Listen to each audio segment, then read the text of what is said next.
Namaste and welcome to today's episode of Interview. Guest for today's evening is an amazing personality who is from the field of wildlife photography.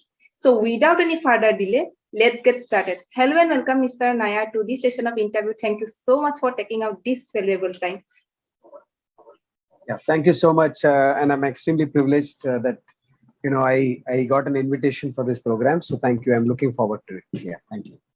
My pleasure. So our first question is, what would you like to say about yourself in the beginning?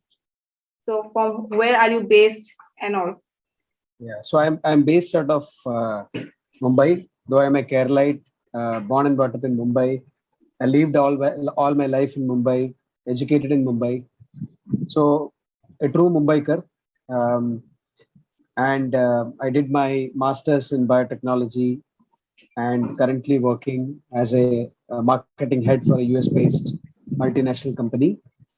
But wildlife has been my passion right from my childhood. More than photography, wildlife is something that I have always kept very close to my heart, right from my 3 years or 4 years when I was small, right? So, um, so very simple person. I love to live live in harmony with nature, and I'm a very socially very cool person. I love going out with people.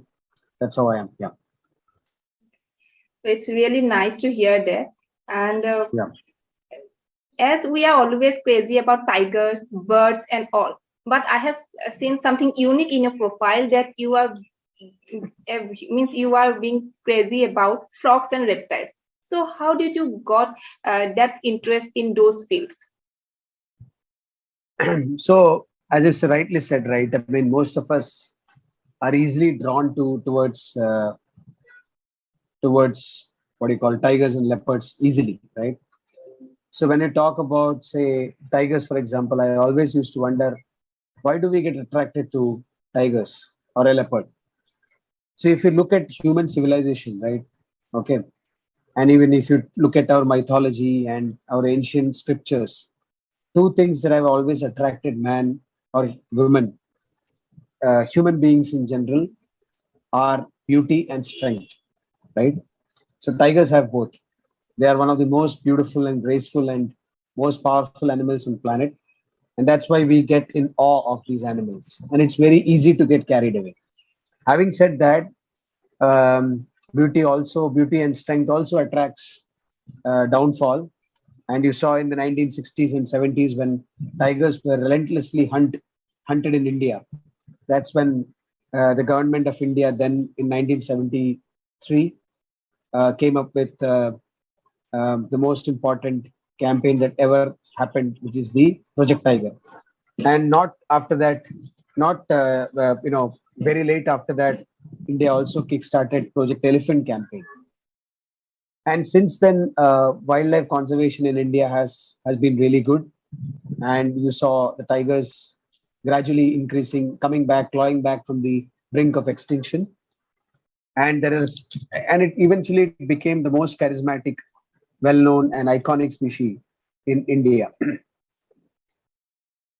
But the fact is, today when you see tiger tourism happening, right, a lot of people rush to photograph tigers. Uh, you know, Eventually, when you look at the Instagram image, all you see is a tiger sitting in a water hole, okay, on a hot summer.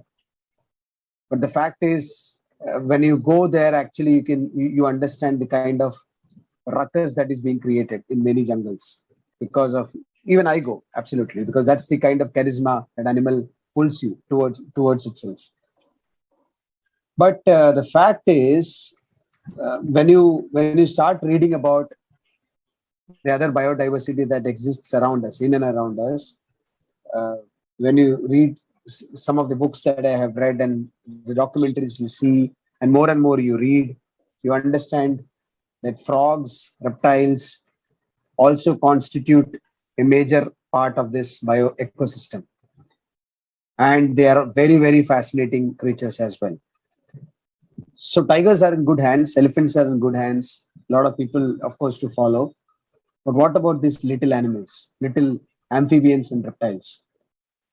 So when I started out doing this, especially this frogs and reptiles, I was dazzled by the by the world that they are in. So when you look through the viewfinder and see these beautiful creatures, especially frogs, every bush frog in the Western Ghats has different patterns. They are so beautiful to see. Okay. Now, if I talk about specific bush frog called Raurchestus genus, it comes from a genus called Raurchestus, and they are bush frogs, endemic and critically endangered, found in the Western Ghats. Their eyes are so dazzling and beautiful. It's amazing. And we never knew that it existed. And they are critically endangered. The numbers are very less. They are getting killed every day. The reason why that happens is because of one of the reasons that the population of these amphibians are going down is because of the climate change. So when the climate change happens, their breeding patterns also change. They move to higher altitudes in search of better pastures. Um, so when their breeding pattern changes, they get exposed to various predators or human intervention, and eventually they're killed. Road kills are major problems. Habitat destruction, deforestation. So all these issues are really causing a lot of problems for the frogs and the freshwater frogs, for example. There is a type of fungus that eventually uh, brings brings death to them, right? I mean, also what happens is like they get immunocompromised because of where they are living, and eventually they get endangered. So the real challenge is, how do we sort of communicate to the larger audience that the world is not world just the biological world just doesn't comprise of tigers or a leopard, but it also comprises of frogs or a snake or a salamander or whatever you call it, right? Um, so that's how I started moving into this world, and eventually I realized it's a beautiful world. And I believe somewhere these photographs, not just me, whosoever photographs frogs and reptiles, will create that much needed awareness, which is very much important. Yeah. And most people are unaware about the amphibian and reptile species that are found in the Nilgiris or Western Ghats. So what do you want to say in this context? So take an example of a hill station like Munnar, for example. We talk about Munnar being one of the most beautiful uh, uh, hill stations and tourist locations in India. And every year from north, south, west, east, people throng to Munnar. Even foreigners come to Munnar, enjoy their time. Okay, they see the Matupatti Dam and go back. But hidden, you know, hidden beyond the tea estates and within the thickets of Munnar are a treasure trove of amphibians and reptiles. Take Valparai, for example. The Valparai is a highly decimated landscape. Coorg is a highly decimated landscape, right? These are all heavily infested by people. But beyond all this, there exists a secret utopia, which which harbors these plethora of wildlife. So my message to people is always, whenever you go to places like Annamalais or Valparai or Ooty, or Munnar, always take time to take your kids to those places where you can even spot wildlife, especially these frogs and reptiles. I know, because the reputation of a snake or a scorpion is not that good, right? People think they are very bloodthirsty creatures, but they are not. They retaliate. They generally retaliate when they have a surprise encounter or something like that. With proper precaution, with proper caution, uh, if we take kids to these places and show them, this is a this is the kind of diversity we have with respect to the amphibians and reptiles, we can make a sea change. So I think it's today the generation has become so um, what do you call, so tech savvy and very much dependent on laptops and even myself, mobiles. We hardly have time to go out and see the beautiful world. But we have a future in these kids, in these little kids. So as parents or as brothers or a sister or anyone who's close to that kid, it's very important to pass on that message to the kid. And the best way is to show them these places more than anything else. And once you see these animals, say amphibian and reptile, I'm very sure that you will be hooked to it. So what is that most surprising thing you have ever encountered while photographing a reptile? The most surprising thing, well, when you talk about a snake, for example, right? So I remember one incident, not an incident. So this is in the northern Western Ghats when I had been there and I saw a juvenile bamboo pit viper on the tree. It had consumed something, presumably looks like a bird, because I could see some beak-like structure from sticking very tightly to its abdomen. So could make out it may be some bird that it had consumed. But what I loved, I remember it was a winter morning and there was a bluish hue in the backdrop. And this strikingly green color, drenched in rains, was sitting on that branch. And I got down because there was a bund downwards so that I can see the underside of this beautiful species, bamboo pit viper. And I could see that this pit viper had a lemonish yellow at the underside. And I was amazed. Okay. And it was just lying very peacefully, doing nothing. Okay. But interestingly, the way I wanted to understand how it anticipates and how it sort of reacts to a particular situation.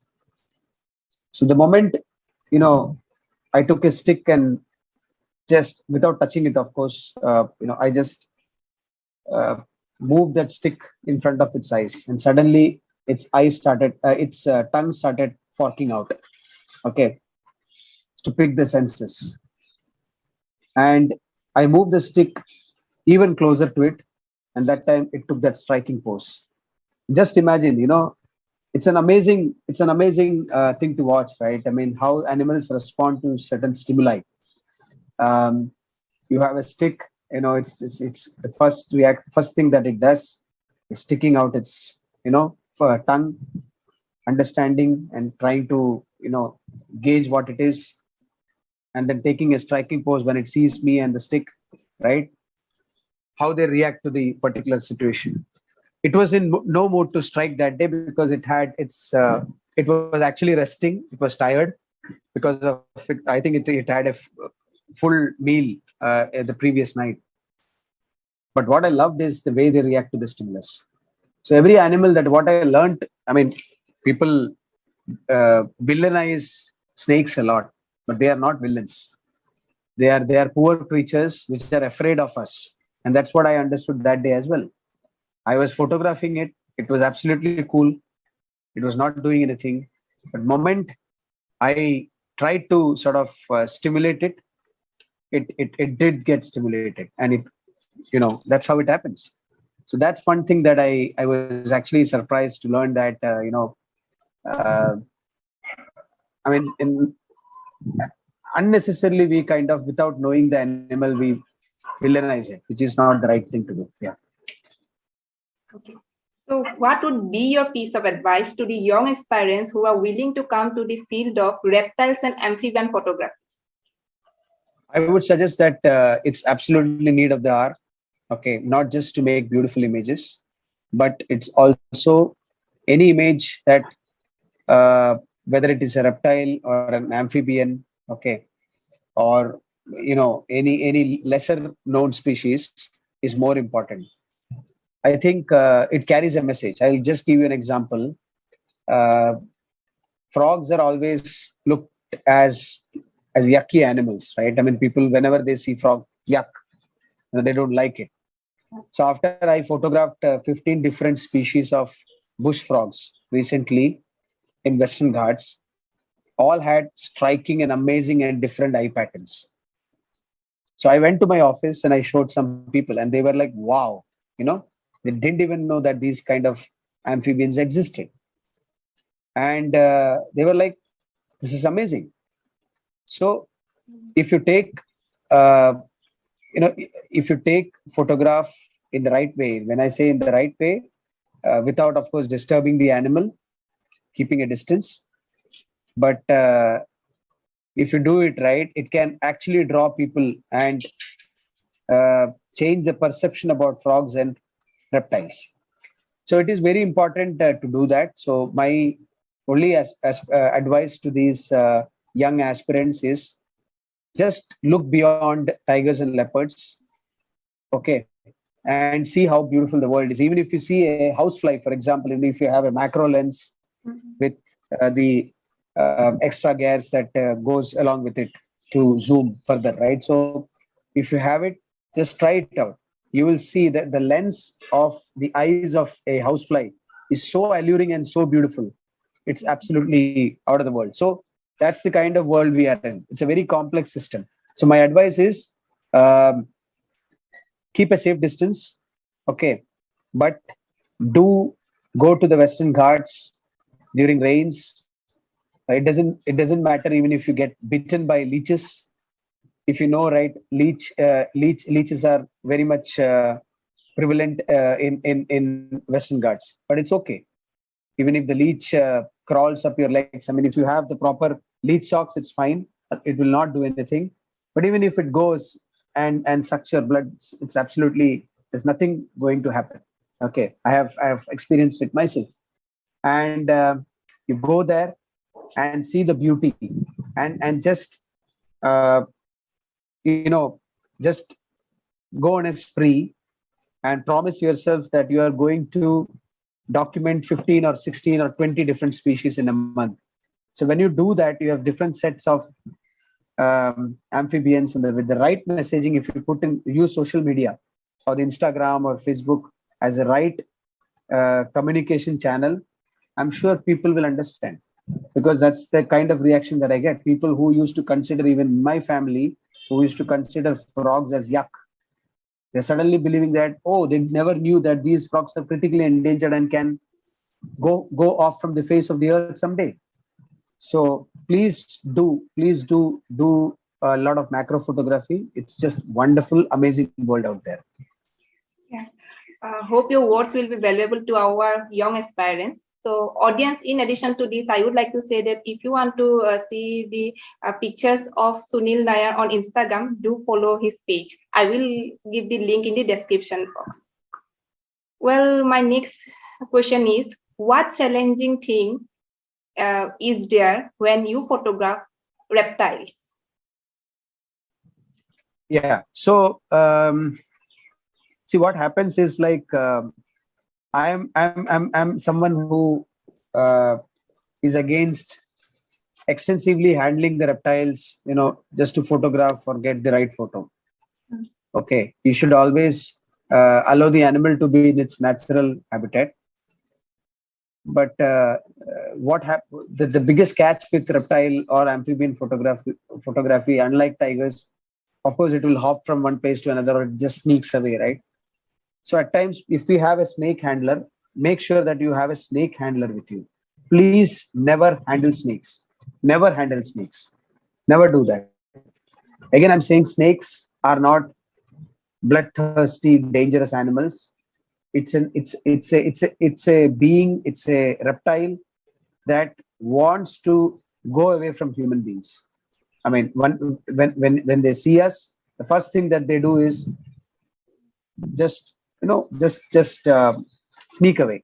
Okay, so make sure that you don't touch or handle snakes at all. Keep a fair distance.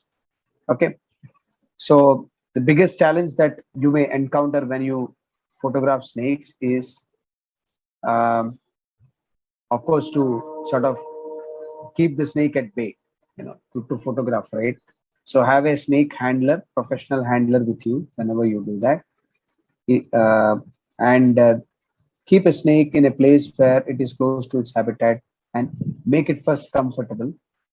And after you make the snake comfortable and it sits at one place, capture some images and leave this and ask the handler to leave the snake back where you had taken it. Okay, so that it just goes off. The challenging aspect is, of course, you cannot direct the way you do it in films in wildlife, right? I mean, you you have to wait for the right moment.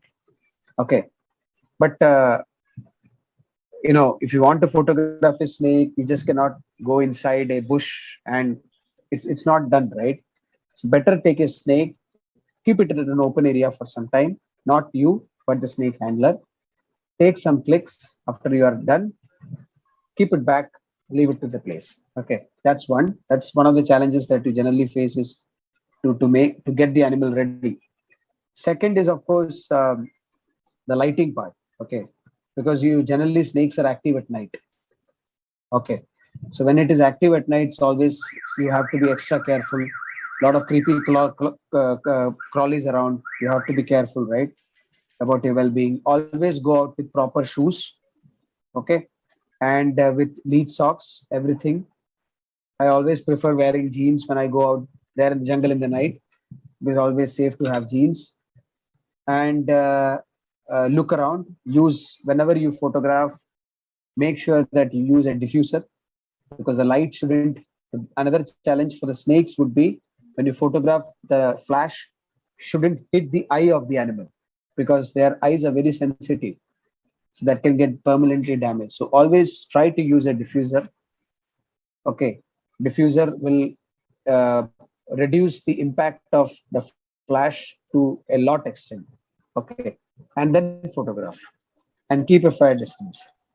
So these are the two challenges that you generally encounter. But yeah, with proper measures, with proper protection, and with proper and with the right kind of people, if you go, I think these challenges could be mitigated. Yeah. So how is it to get featured in Netgeo Your Lens and also be the finalist at SINA Awards? So could you please share your experience? I think it's a great experience, right? I mean, when one of your images get featured in Netgeo and also in a going and reaching the finals of Siena International, which is a international photography um award function that happens every year in Italy.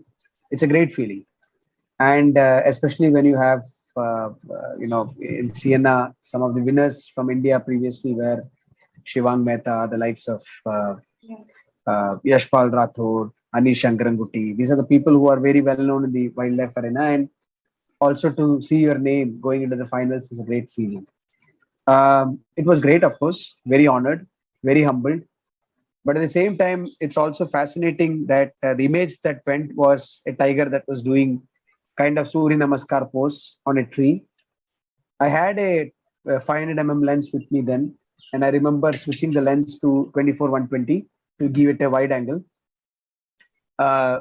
because I felt somewhere that probably if the habitat of the animal is what it matters, right? I think this would make a story because photography is a storytelling, and eventually, forests are absolutely required for forests and rivers and rains and whatever all the elements of nature are required for a tiger to thrive. Okay, so that was the messaging that eventually I tried to garner out of that image. Hope people would like it further, but it's a great feeling. Absolutely. Yeah. So congratulations on that too. Thank you. Yeah, thank you. Yeah, let's talk about some of your pictures. The first one is the mock fight between elephants in Corbett National Park. Which one? This is a mock fight between elephants in Corbett. Yeah. Yeah. So could you please share the storytelling behind that pic? Yeah. So this was mock fight fight, right? So generally, what happens? Elephants when they grow up, right? Uh, so elephants generally employ in actual real fights, okay, because that's how they can choose mate. Okay, they win over a family, so one has to go out. So generally, during their adulthood, when they get into the adulthood, during their teenagers, basically they indulge in these mock fights. Okay, that's how they train themselves. That happens. So I remember we were photographing one tigress, beautiful tigress, on the banks of Ramganga River, and we felt that well, I think we felt that we will not stick around there more, because the tigress had already gone into the thickets.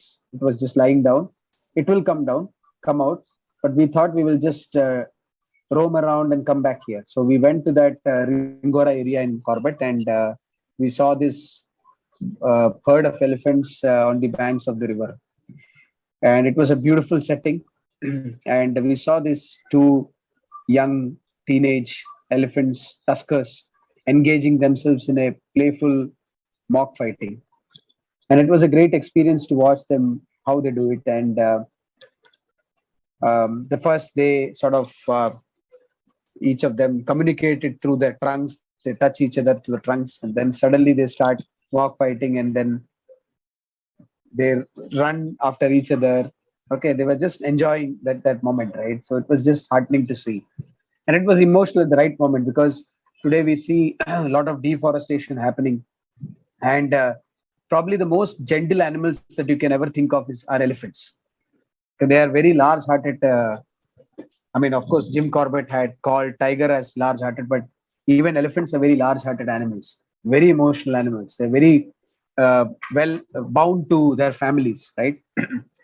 So when I saw that kind of family bonding, it was really emotional, because these are the last speck of forest that's left in the wild, and these giants require space, and they are jostling for space. And today, I am seeing them peacefully, in the core area of the forest, enjoying. It was just amazing. Yeah, it's a great feeling. So it was really amazing and incredible too. So my next pick is, means you have captured a lot of bush frog in Nilgiris. So like the threatened Bandom's bush frog in Western Ghats, then straff frog. So a variety, star-eyed bush frog. So could you please share the storytelling behind one of those picks? Okay, I mean, if you talk about the star-eyed bush frog, right? I think um, you know the Nilgiris again. Talking about Nilgiris, the first thing that comes to my mind are tea estates. Okay, it's a very decimated landscape, and if you as you go along the Nilgiris, you will be enthralled to see the tea estates. But over a period of time, I realized that there is nothing to get enthralled of, right? Because these were tropical, moist rainforests once upon a time, and today this were and the Britishers and others, they then came up with these tea estates, and it started happening there. But when I went further above and I touched the upper Nilgiris, I was just dazzled by the landscape there. I came across this star-eyed bush frog uh, in the upper Nilgiris, close to the grassland habitat. Okay, and I was just startled to see the animal, see the amphibian, because its eyes has spokes, like a cycle wheel. It was just amazing. Okay, very endangered species, found only endemic to Nilgiris, especially the upper Nilgiris, and um, such a beautiful animal, beautiful amphibian, right? So, which is fighting for its own space. When I went there, I saw that it's found abundantly, but the fact is, it's found only there, not many places. Okay, and that's the last few resorts that we find. Resorts in the sense, the last few habitats we find this species, and it was great photographing them. I couldn't get a good pic of it, honestly, but I will definitely embark some time to get more pics.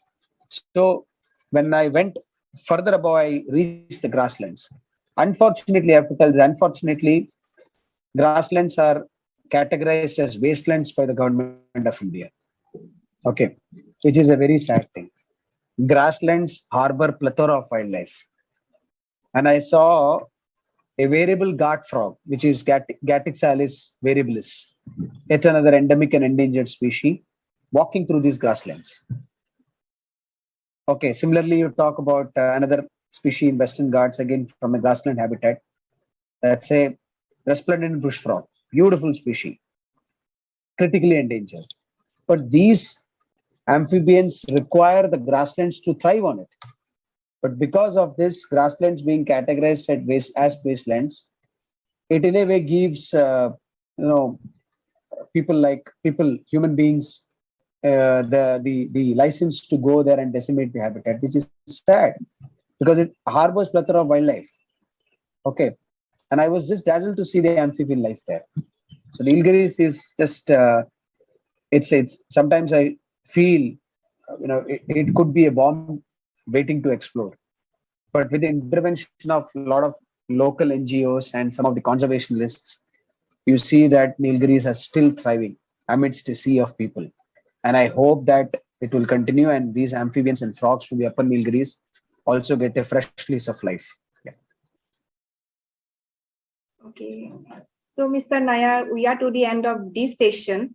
Thank you so Yeah. much for your valuable time. I must say that you are truly an amazing and inspiring person. It was great interacting with you. Yeah. Thank you. Thank you so much. Same here. Thank you. Thank you. Absolutely. Thank you so much. Yeah. Welcome, Mr. Nair. So, audience, this is Mr. Nair from the field of wildlife photography. Hope you liked today's interview. I will be back soon with another eminent personality very soon. Till then, thank you so much for watching. Thank you. Thanks. Bye.